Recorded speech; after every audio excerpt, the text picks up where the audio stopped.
Ok, Santiago 5, entonces del 13 al 15, la palabra de Dios dice así: ¿Sufre alguien entre ustedes que haga oración? ¿Está alguien alegre? Que cante alabanzas. ¿Está alguien entre ustedes enfermo? Que llame a los ancianos de la iglesia y que ellos oren por él, ungiéndolo con aceite en el nombre del Señor. La oración de fe restaurará al enfermo, y el Señor lo levantará. Si ha cometido pecados, le serán perdonados. Palabra de el Señor. En esta penúltima predicación de esta serie de salud mental, hemos querido abordar un aspecto que probablemente es complejo en algunos círculos evangélicos, sobre todo en personas que ven con bastante suspicacia el uso de medicamentos para el tratamiento de la ansiedad, de la depresión y otro tipo de problemas psicológicos, ¿ya? Asunto complicado, como decía, en algunas comunidades, en algunas iglesias evangélicas, porque básicamente hay una mirada demasiado dualista dentro de las iglesias, ¿ya? Y es muy difícil poder romper ese dualismo. Y desde la primera predicación hemos estado de alguna u otra forma también apuntando a derribar ese dualismo. Es necesario que ese dualismo dentro de la iglesia no exista. No es cristianismo, es más bien platonismo o algún tipo de platonismo o neoplatonismo. Y tenemos que tener cuidado con eso, ¿ya? Porque eso nos va a dar la chance de poder también relativizar otras cosas, ¿ya? Por esa razón entonces necesitamos nosotros dejar fuera esta idea de dualismo. Porque mientras algunas personas, algunos creyentes, creemos en la eficacia y en la necesidad de medicamentos para el tema de la salud mental, hay otros que creen que usar remedios, ¿ya? Que someterse a terapia es una forma de declarar que Dios no es suficiente, ¿ya? Es decir, no, si yo tomo medicamentos es porque no creo realmente en Dios, porque Él debería ser suficiente para poder cuidar nuestra salud mental, para poder curar nuestra tristeza y poder restaurar nuestras angustias, ¿sí? Sin embargo, la Biblia nos va a demostrar de que tomar remedios y por otro lado hacer terapia no es pecado, no está errado hacerlo, ya que los medicamentos y la terapia caben justamente dentro de la providencial gracia de Dios, que nos entrega a la humanidad. Aquí no estoy hablando de los creyentes solamente, sino que estoy hablando de la humanidad. Dios entrega una gracia que capacita al ser humano de una u otra forma para poder desarrollar una serie de bienes, ¿ya? Una serie de bienes entre los que está la medicina, entre los que está la farmacología. Si nosotros vemos eso como gracia de Dios, ¿ya? Y aquí tal vez a más de alguno podría, que esté en duda, revisar una de las primeras predicaciones que tuvimos en iglesia local, cuando hablamos sobre el Señor como Jesucristo, como el Señor de todas las cosas, ¿ya? Y en ese tiempo, en ese momento, cuando predicamos sobre eso, hablamos también sobre el tema de la ciencia, ¿ya? Jesús, Cristo resucitado, Él es el Señor de la ciencia, ¿ya? Y Él está redimiendo todas las cosas. Entonces, vale también poder revisar esa predicación porque tiene mucho que ver también con esto. Ahora, más de alguno podría pensar justamente por esto, ¿no se supone que nosotros no deberíamos involucrarnos con nada de este mundo? ¿Ya? Y se usan versículos de la Biblia justamente para poder decir este tipo de cosas. La verdad es que no existe una declaración escritural que nos prohíba eso de esa forma o con esa intención. Porque ciertamente en la escritura cuando la palabra de Dios nos habla de no mezclarnos con el mundo, que lo dice Juan, ¿eh? Está dentro de Juan. Juan desarrolla mucho esta idea. Entonces necesitamos leer el Evangelio, las cuartas y el Apocalipsis para poder entender lo que Juan nos está queriendo decir con esto, ¿eh? De no mezclarnos con el mundo, porque lo está haciendo básicamente en el sentido de andar en las tinieblas de este mundo, ¿ya? Nos está diciendo de que si no tendríamos que transformarnos en algún tipo de comunidad asceta que se va del mundo para poder vivir una vida creyente, cristiana y todo lo demás. Sin embargo, las palabras de Jesucristo fueron: ustedes son sal y luz del mundo, ¿ya? Y de hecho Jesucristo cuando ora en Getsemaní, dice, no te pido que los saques del mundo, sino que te pido que los guardes del mal. Fíjense en la idea, guarden del mal. Juan, cuando habla de no mezclarnos con el mundo, nos está hablando de no andar en las tinieblas de este mundo, ¿ya? O, dicho de una forma aún más profunda, que no reconozcamos a la luz del mundo, que es Jesucristo. Y a ese Jesucristo manifestado en todas las cosas, manifestado en todo el poderío que Jesucristo tiene. Entonces, esa gracia de Dios, porque ciertamente es un don de Dios que capacita a la humanidad y a la humanidad no derrimida, ¿ya? A una humanidad no redimida, para poder desarrollar bienes, se le conoce comúnmente dentro de la teología reformada como gracia común. ¿Ya? Es un tipo de gracia de Dios, es un tipo de don de Dios para la humanidad no redimida. ¿Sí?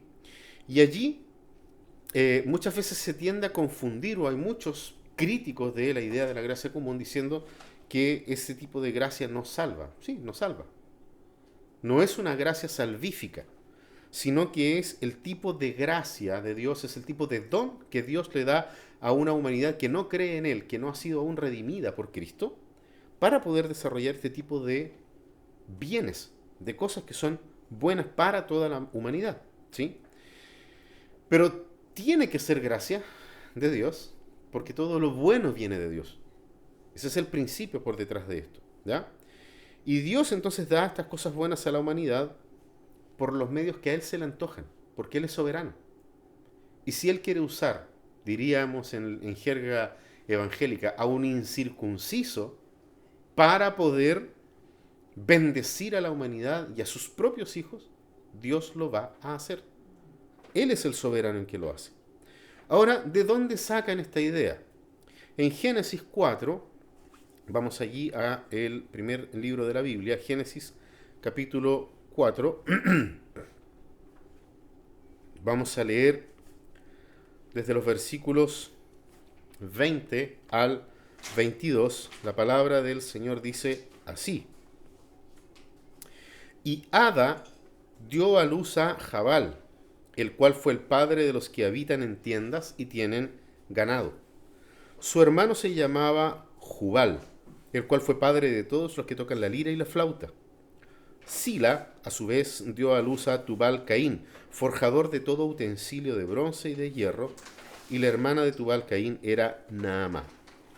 Fíjense, hermanos, cómo las cosas que se mencionan dentro de la genealogía de Caín. Son descendientes de Caín. De este Caín que había matado a su hermano Abel y que había decidido irse de delante de la presencia de Dios. O sea, autónomo. El primer humanista de este mundo. Queriendo hacer las cosas a su pinta, de hecho se construye una ciudad fortificada, es la idea de la palabra ciudad allí. Dios le había prometido protección, pero él autónomamente construyó una ciudad para protegerse. Y dentro de esa ciudad ocurre esto.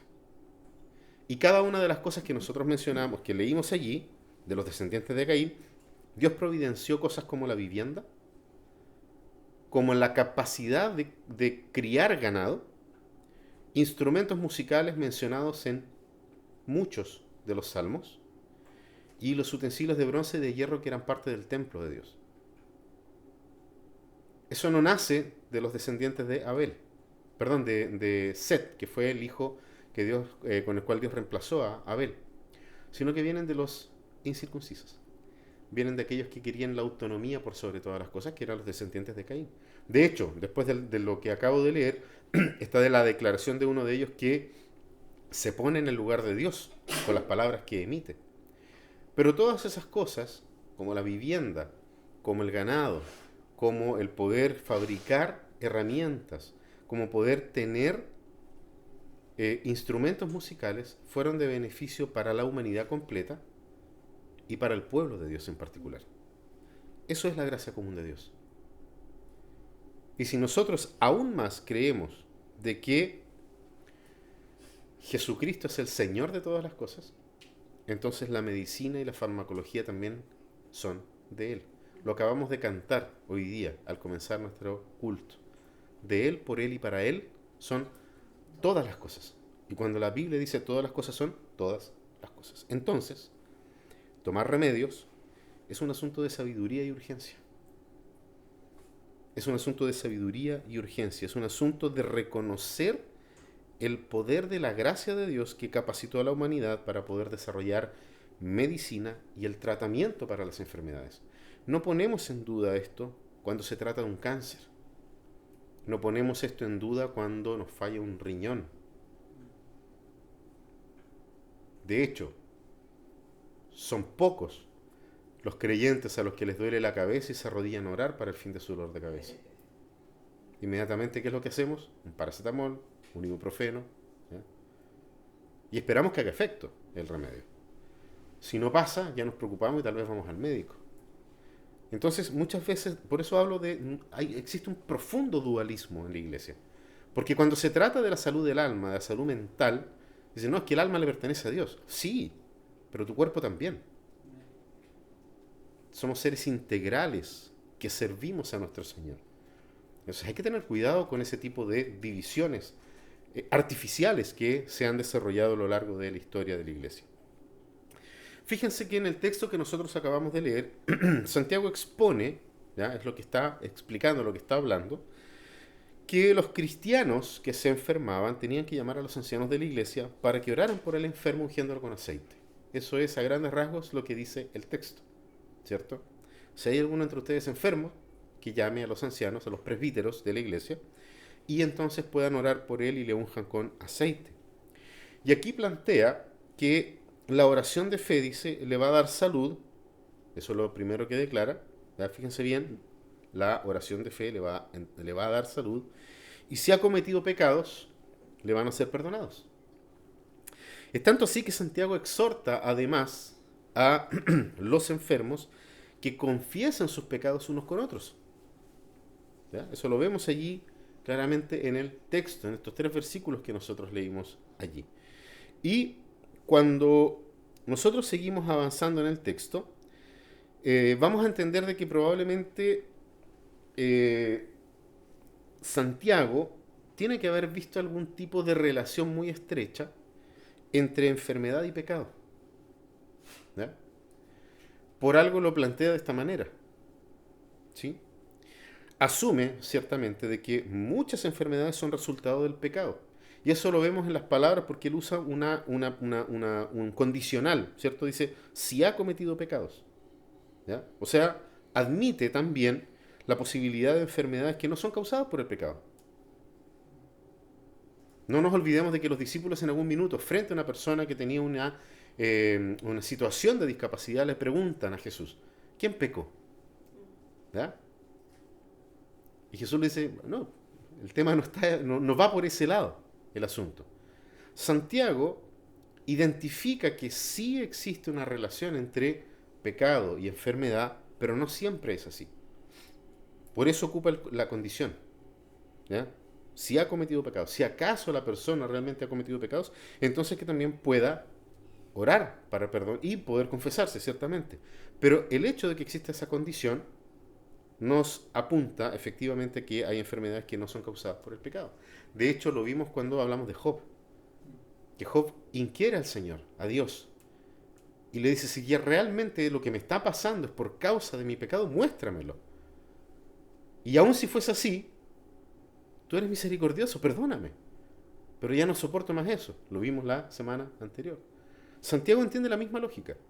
Y Santiago entiende de que efectivamente existe la posibilidad de pecados que son causadas por el pecado, enfermedades que son causadas por el pecado, pero también que hay enfermedades que no lo son. ¿Ya? Y en toda la carta de Santiago nosotros vamos a ver de que para el autor, para Santiago, existen 2 fuentes de enfermedad. ¿Sí? La primera, y que tiene que ver con nuestros órganos, podríamos denominarlas como enfermedades orgánicas, ¿sí? En el sentido de los órganos. ¿Por qué? Porque se puede descubrir su origen. Por ejemplo, vamos a colocar un ejemplo, no está en el libro de Santiago, ¿ya? Pero pensemos en lo siguiente, los cálculos renales. ¿Ya?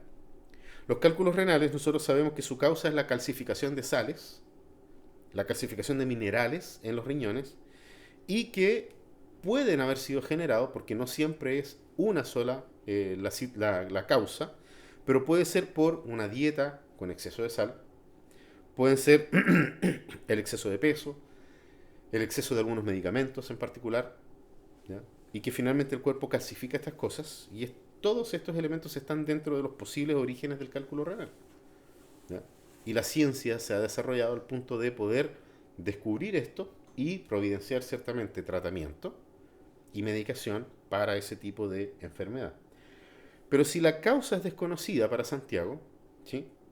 Sería esta segunda fuente de enfermedad, ¿ya? Y ahí entonces Santiago instruye que el enfermo primero se autoexamine, que haga un autoexamen y habiendo cometido pecado, si ha cometido pecado, ¿sí?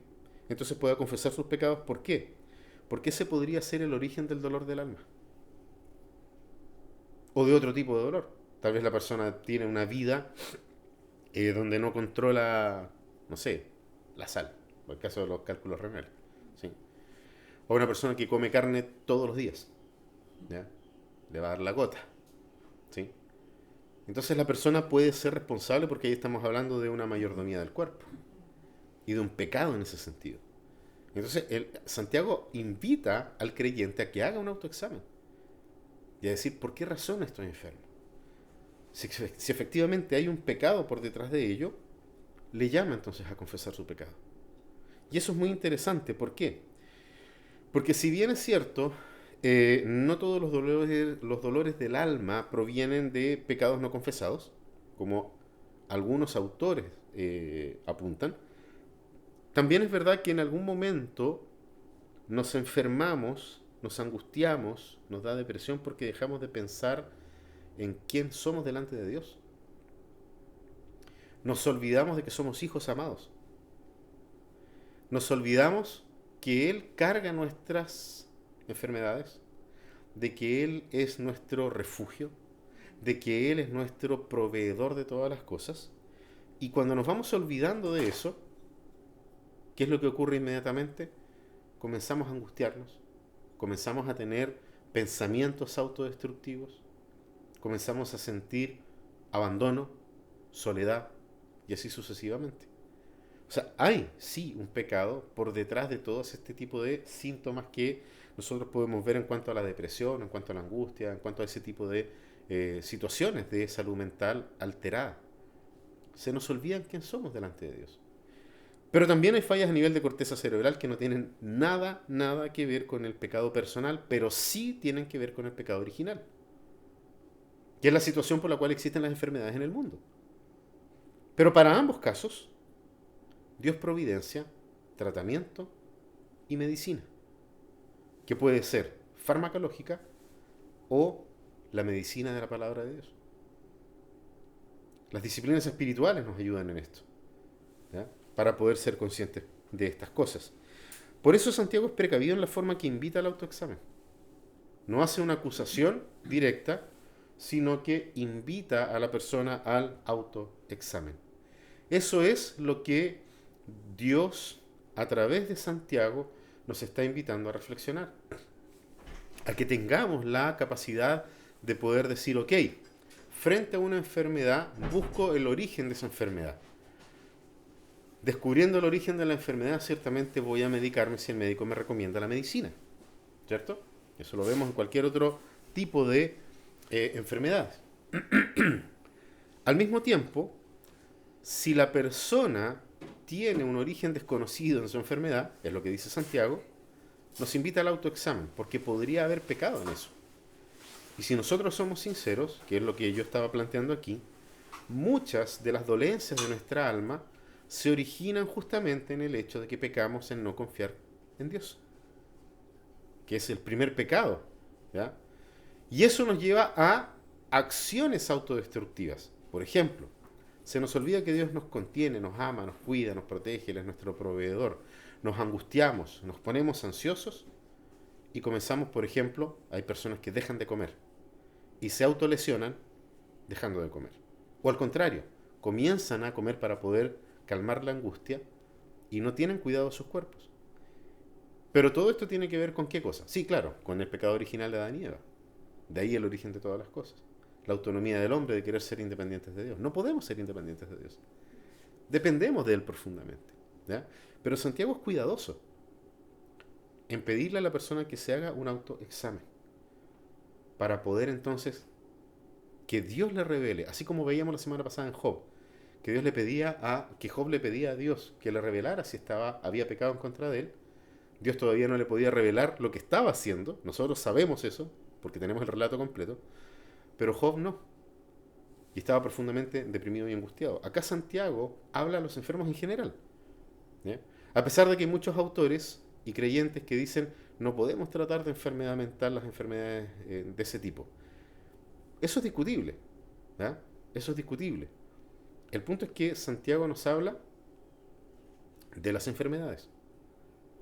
Y nosotros sabemos también que hay algunas cosas que son psicosomáticas, que lo vemos también en la Biblia. El libro de Salmos está lleno de momentos en los cuales el salmista habla de que su cuerpo se encuentra mal por causa de dejar de confiar en Dios, por su pecado, por esto. Entonces, fíjense en la unión que hay entre estas cosas.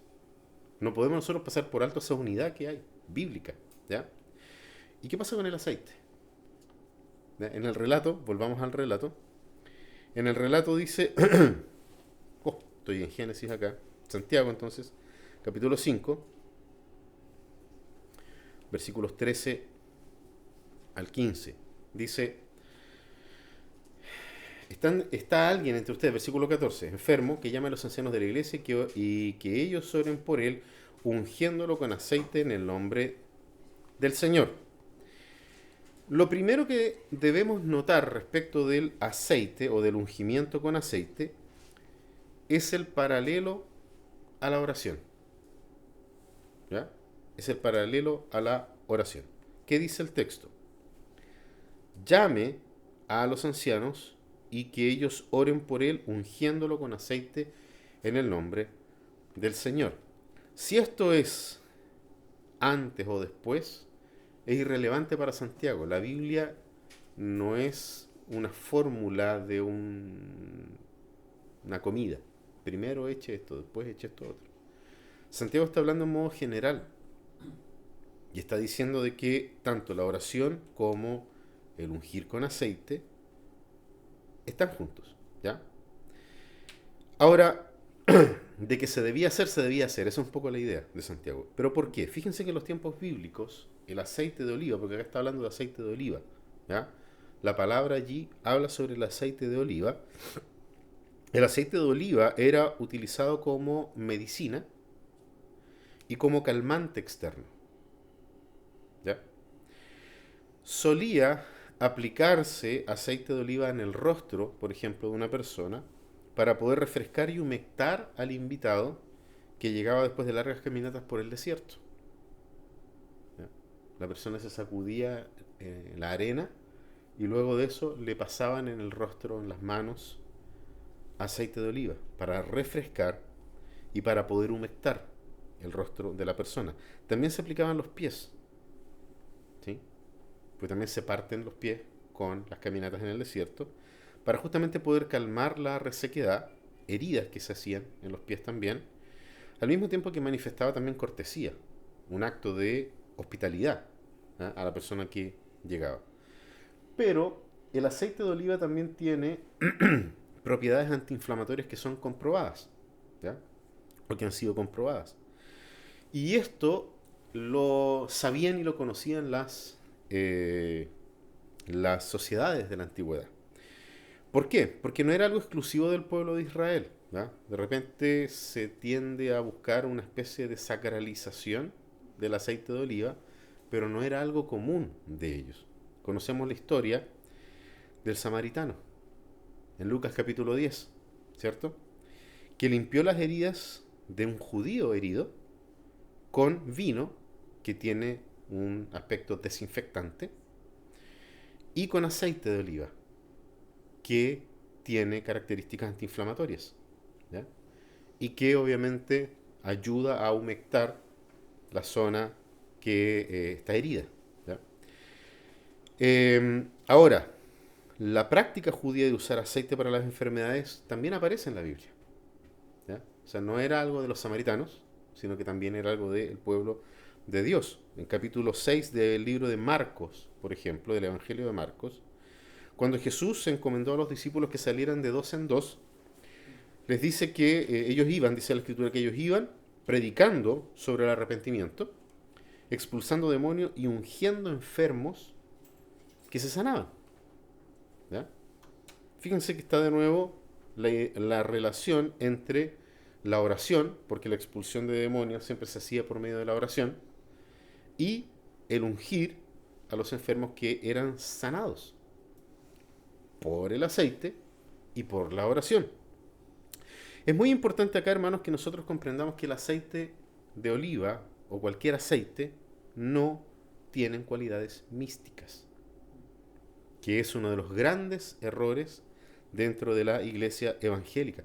Es una herejía atribuir cualidades místicas a los elementos. ¿Ya? Famosa fue la iglesia Pare de Sufrir, se le llamaba acá en Chile, la iglesia universal del reino de Dios, que vendían ellos botellas con aceite consagrado del Monte de los Olivos, ¿cierto? Y la gente compraba y santiguaban la casa, echaban en las puertas, en las cortinas, en las cosas, la mesa, esto, aquí, en fin, ¿ya? No tiene cualidades místicas. En ninguna parte de la escritura hay algo como eso, ¿sí? Las culturas paganas son las que atribuyen a las cosas cualidades místicas. Son las culturas paganas las que ponen sal para espantar los espíritus. Son las culturas paganas las que ponen cosas detrás de las puertas que están santiguadas, esto, lo otro, las chapitas, la cintita roja en la muñeca, y en fin, una serie de elementos que escrituralmente no tienen ningún fundamento. Cero. ¿Y qué pasaba con el dintel pintado? Eso fue una sola vez. Y fue la noche en que la muerte pasó por Egipto. Y era un símbolo de Cristo. ¿Ya? No tiene nada que ver con poner detrás de la puerta ¿cómo se llama? El trigo. Esas cosas son paganismo puro. ¿Ya? Tenemos que tener cuidado con eso. Pero es interesante que aún así la Biblia habla en algunas ocasiones, allí en Marcos o en Santiago, sobre ungir, o es traducido como ungir, con aceite. Entonces lo que tenemos que hacer es descubrir cuál es la palabra que está allí. ¿Ya? Fíjense bien en el texto. Dice que ungían, ¿cierto? Con aceite. Que llamen a los ancianos y unjan con aceite, ungiéndolo con aceite. La palabra en griego allí es la palabra aleifo. Aleifo o aleipho, aleifo, que significa frotar. Ese es el significado de la palabra aleifo, ¿sí? Frotar. O sea, técnicamente el texto en Santiago, si nosotros lo leemos de una forma literal, diría que llame a los ancianos de la iglesia que ellos oren por él, frotándolo con aceite en el nombre de Jesús, o en el nombre del Señor. Frotando, ¿sí? Ahora, fíjense bien que el término aleifo era el término ordinario utilizado para frotar el cuerpo con aceite de oliva, que la palabra aceite de oliva es elaión, ¿ya? Tampoco tiene cualidades místicas, ¿ya? Ni la palabra ni el elemento. Y la unción de la que habla aquí, este frotamiento con aceite de oliva, era justamente por los efectos antiinflamatorios que traía alivio a la persona. De hecho, si bien es cierto aquí un pediatra podría demandarme por lo que voy a decir, pero es conocida la práctica en algunos lugares donde no hay acceso a medicina de manera rápida, que entibian una gotita de aceite para, por ejemplo, quitar la inflamación del oído. Un niño con una otitis, ¿ya? Vaya y pregúntele a cualquier persona que no tenga acceso a la medicina lo que hace para poder aliviar el dolor de los que están cerca de él. Y el aceite de oliva ha manifestado justamente sus cualidades antiinflamatorias en ese tipo de situaciones. ¿Sí? Entonces, lo que hacen lo que hace aquí Santiago es justamente hablando de que era necesario ungir con aceite, o sea, frotar con aceite, pero lo interesante es que dice que debe ser con oración de fe. Con oración de fe. Y la mezcla entre el medicamento, que era el aceite de oliva, y la oración de fe, se convierte en un sinónimo de alegría. Se convierte en un sinónimo de esperanza. Termina el dolor por el medicamento y por la oración. Eso es lo que Santiago nos está diciendo. La palabra aleifo no tiene absolutamente nada que ver con la unción ceremonial, ¿ya? Que se ve en el Antiguo Testamento también.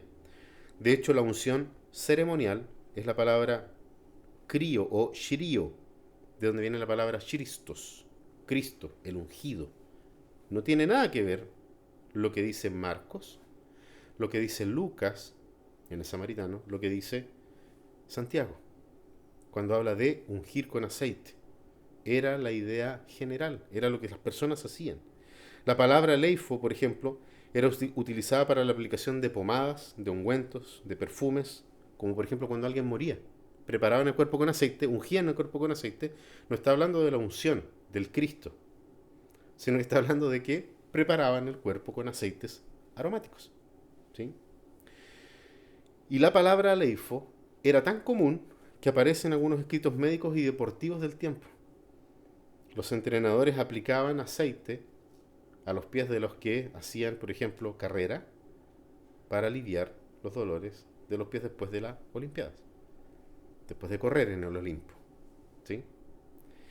Entonces fíjense cómo, digamos, está allí, está la palabra en varios escritos extra bíblicos, la misma palabra que usa el evangelista para hablarnos de ungir con aceite. Y lo que usa Santiago para hablar sobre ungir con aceite. Pero eso es lo interesante. Es la oración, sí, pero también es la medicina. Son ambas cosas juntas.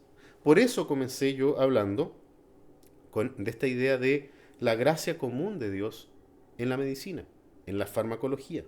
Entonces, en el texto, Santiago está dando instrucciones claras de aplicar el mejor medio médico de ese tiempo, que era el aceite de oliva. Como dice el profesor de Consejería Bíblica del Seminario de Westminster, J. Adams, ve justamente y apunta justamente a ese punto. Era la mejor medicina que tenían, el aceite de oliva. ¿Y cuál es la instrucción en Santiago? Tomar la mejor medicina disponible y aplicarla con oración. Aplicarla con oración. Es simplemente la aplicación de medicina. ¿Ya? Como dice Adams, inclusive, dice él, se aplicaba una mezcla de varias hierbas medicinales sobre el cuerpo. Porque era la mejor medicina disponible en ese momento. Pero ciertamente es una medicina consagrada. Y allí está el punto de Santiago. No consagrada en la idea de la Iglesia Universal en el Reino de Dios. Consagrada en el sentido de que llama a los presbíteros de la Iglesia. Fíjense en lo que dice. Si hay alguno entre ustedes enfermo, llame a los presbíteros de la iglesia. ¿Por qué es importante de que sean los presbíteros de la iglesia y que no sea algún pastor iluminado por allí que anda sanando gente? Porque es el presbítero el que conoce a la persona individualmente. Porque hay una responsabilidad moral del presbítero con la gente que va a la iglesia que ese presbítero tiene a cargo junto con los otros presbíteros y el pastor de la iglesia. Él conoce a la persona. Él puede confrontarse el pecado. Porque el presbítero, el pastor, conoce a las ovejas. Y las ovejas se dejan conocer. Llame a los presbíteros. ¿Para qué? Para orar, consagrar esa medicina. Para Santiago el tratamiento médico de las dolencias tiene que ser acompañado de oración. Y de la oración de aquellos que han sido dentro de la iglesia consagrados también. Para una función. ¿Y cuál es la función? Reprender, enseñar, conducir, guiar, a final de cuentas apuntar hacia Cristo, que es la función de cualquier presbítero, conocedor de la palabra de Dios para apuntar a Jesucristo, para presentar constantemente el Evangelio a las personas. Pero lo interesante es que para Santiago las dos cosas tienen que ser usadas en conjunto. Ninguna de ellas puede ser usada en exclusión del otro. ¿Ya? Si no, habría dado instrucciones para una serie de cosas y para otra serie de cosas. Así que, en lugar de que la palabra enseñe que podemos ser curados solamente por la fe, sin medicina, el pasaje acá nos enseña precisamente lo opuesto. Con medicina y con oración. No dice que solamente, no dice que solamente la fe es o no es suficiente, porque ciertamente lo es. ciertamente lo es, pero nos invita al uso de la medicina. Santiago invita al creyente a usar la medicina, la mejor medicina disponible en ese momento. Al usar medicina, el creyente debe hacerlo con oración. Y ese es el punto para Santiago. Si vas a usar la medicina que está disponible, la mejor medicina disponible, hazlo con oración. Es por esa razón que Santiago dice que la oración de fe salvará al enfermo. ¿Se dan cuenta? ¿Cómo genera esta relación el autor bíblico? Ahora, igual es necesario destacar acá que la medicina con oración no será efectiva si el paciente ha cometido pecado. Que son las palabras que Santiago también coloca. En tal caso, la oración debe incluir la confesión de pecado. Confiesa sus pecados. ¿Por qué? Porque el pecado sí está en la raíz de algunas enfermedades. Lo vimos recién. ¿Sí? Y puede ser un factor de complicación en otro tipo de enfermedades. Entre ellos la falta de confianza y la falta de fe. También es parte de eso. Y en ese sentido la confesión no es solamente directo a Dios. Fíjense lo que dice el texto. El texto dice que debe confesar su pecado. ¿A quién? A los presbíteros. Ellos están ahí. Llama a los ancianos de la iglesia que oren por él, ungiéndolo con aceite en el nombre del Señor. La oración de fe restaurará al enfermo y el Señor lo levantará. Si ha cometido pecados, le serán perdonados. Es dentro del contexto de la comunidad de fe. Por algo la Biblia también nos instruye en todo momento a confesar nuestros pecados unos a otros. Y vamos a ser perdonados por Dios en la medida de nuestra fe también. Entonces fíjense, Santiago no está diciéndole a la gente, no, tienes que solamente orar y te vas a sanar. Él dice, te vas a sanar tomando medicina y orando. O orando y tomando medicina. Póngalo en el orden que quieran. Pero también considera que si estás en pecado, no te sirve ni la oración, ni la medicina. Ni la oración, ni la medicina. Entonces allí es donde el ungimiento con aceite era fundamental. Ojo con el tema de la confesión, ¿ya? Para cerrar un poquitito ese asunto. No es que la confesión sea un fin en sí mismo, como lo dice, por ejemplo, el catolicismo romano, ¿ya? La confesión es un fin en sí mismo, no. La confesión no es un fin en sí mismo, sino que es el vehículo para la restauración de todas las cosas. Y eso, la restauración de todas las cosas, es el fin último del Evangelio. Es el Evangelio el que está restaurando todas las cosas, no la confesión. El Evangelio de Jesucristo. Porque al final de cuentas, ¿a quién le está hablando Santiago? A los que han creído en el Evangelio del Señor Jesucristo. ¿Sí? Hermanos queridos, tanto en Santiago como en Marcos, cuando los discípulos fueron de dos en dos, predicando, echando fuera demonios, ungiendo con aceite, que era la aplicación de aceite como medicina, ¿ya? No hay nada místico en el texto, absolutamente nada, como un tipo de antiinflamatorio, ¿sí? Era como si le hubiese dicho a los discípulos, vayan, oren y denle un paracetamol a las personas, o un ibuprofeno a las personas, ¿sí? Porque era justamente, el aceite era el paracetamol o el ibuprofeno de la época. Era una acción terapéutica, ese es el punto. ¿Ya? Era una acción terapéutica. Pero en ambos casos era con oración y por fe que las personas se sanaban. Una cosa no quita a la otra. ¿Ya? Una cosa no quita a la otra. ¿Por qué? Porque aquel que ha sido redimido toma el remedio con acción de gracias. Todo lo que hagan, háganlo como para el Señor. Entonces me tomo el medicamento con acción de gracias también. ¿Por qué? Porque porque reconoce al medicamento como providencia de Dios. Porque reconoce al tratamiento o a la terapia como un don de Dios o un don del Dios de misericordia para la humanidad que sufre los efectos de la caída. Pero es necesaria la fe en el Señor para ser completamente sano. Y esa fe en el Señor llega a la persona a través de la predicación del Santo Evangelio de Jesucristo. Por eso es en la comunidad, por eso Santiago dice, llamen a los presbíteros. Es en la comunidad de fe donde esto ocurre. Jamás fuera, nunca fuera de ella. Siempre es dentro. Y tampoco va a ser inmediato, ni instantáneo. Ya hablamos de eso en la serie donde estuvimos hablando sobre el tiempo de espera. De que tenemos que aprender también a esperar. Pero la Biblia no solamente tiene estos elementos como providencia divina. para las dolencias del alma. En Primera de Reyes, vamos a ir ahí, el primer libro de Reyes, ¿ya? Vamos al primer libro de los Reyes, con esto ya estamos terminando. El primer libro de los Reyes, en el capítulo 19, vamos a leer del versículo 1 al 8. Dice así: Acab le contó a Jezabel todo lo que Elías había hecho y cómo había matado a espada a todos los profetas. Entonces Jezabel envió un mensajero a Elías diciendo: Así me hagan los dioses y aún me añadan, si mañana a estas horas yo no he puesto tu vida como la vida de uno de ellos. Elías tuvo miedo y se levantó y se fue para salvar su vida.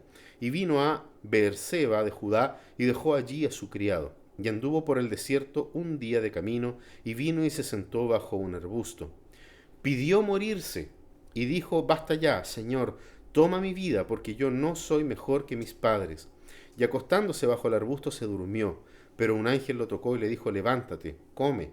Entonces vio que en su cabecera había una torta cocida sobre piedras calientes y una vasija de agua. Comió y bebió y volvió a acostarse. El ángel del Señor volvió por segunda vez, lo tocó y le dijo: Levántate, come, porque es muy largo el camino para ti.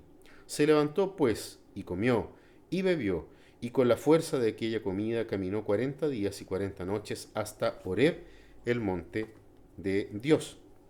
Nosotros vemos aquí a Elías sometido a terapia. Elías tenía un pensamiento autodestructivo. No quiere seguir viviendo. Hablamos de eso, predicación anterior. Elías quiere tirar la toalla. Y Dios, en vez de criticarlo, lo somete a terapia de alimentación y sueño. Por un periodo de tiempo, no sabemos cuánto. Si uno lee el relato y dice: en la mañana y en la tarde, no dice nada el texto. No dice que fue de un día para otro, no dice que fue en la mañana y en la tarde. El punto es que Dios se preocupó por Elías. Y en su providencia Dios le envió un ángel para que lo acompañe. Él dejó a su criado y se fue a caminar al desierto. Pero Dios, preocupado del dolor en el alma de Elías, tenía miedo, estaba angustiado, mandó a un ángel para que lo pudiera acompañar. Y no solamente eso, el ángel le proveyó comida y agua. Le dijo: come, y después se fue a dormir de nuevo. Y después lo volvió a despertar y le dijo: levántate, come y toma. El profeta pasaba por un cuadro ansioso. Y Dios providenció terapia. De descanso y de alimentación. Alguien podría decirme: oye, pero pésima la alimentación, se come un pan. Bueno, entendemos también, a la luz de la Escritura, lo que ese pan también significa. ¿Ya? Pero eso daría para otra predicación. No nos podemos meter mucho allí. El punto es este: hubo atención terapéutica para Elías. El ángel no llegó al lado de Elías y le dijo: maldito eres por no confiar en el Señor tu Dios, que te dio esta misión y te dijo que estaría contigo. Así que arrepiéntete, dobla tus rodillas y clama por misericordia. Se acercó, le dio comida y lo invitó a dormir. Le dio agua. Y después le dijo: prepárate porque el camino es largo para ti. Hermanos queridos, nuestro camino en este mundo es largo. Pero Dios providencia medicina y terapia para poder sobrellevar el peso de este mundo. Es providencia de Él.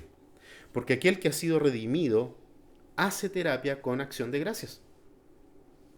Aquel que ha sido redimido toma medicina porque reconoce la medicina y la terapia como providencia de Dios, como un don de Dios, del Dios de las misericordias. Ciertamente, no es sabio automedicarse, ni autodiagnosticarse, ni tampoco decidir uno mismo suspender el tratamiento farmacológico o la psicoterapia. No está en nosotros, mucho menos en nombre de la fe. Sería una estupidez hacerlo. Eso es necedad. Por todos lados es necedad. Así como es sabiduría llamar a los ancianos de la iglesia para que le apliquen medicina o poder tomar la medicina, una medicina consagrada a Dios por la fe del creyente, es opuestamente necedad que uno se automedique, que uno se autodiagnostique o que uno mismo diga, no, me siento bien, voy a suspender. Eso también es necedad, porque así como Dios ha provisto la medicina y la terapia, Él ha provisto médicos y especialistas que nos ayuden. Sobre todo aquellos terapeutas y médicos hijos de Dios, temerosos de las corrientes humanistas de este mundo, pero que en todo apuntan a Cristo.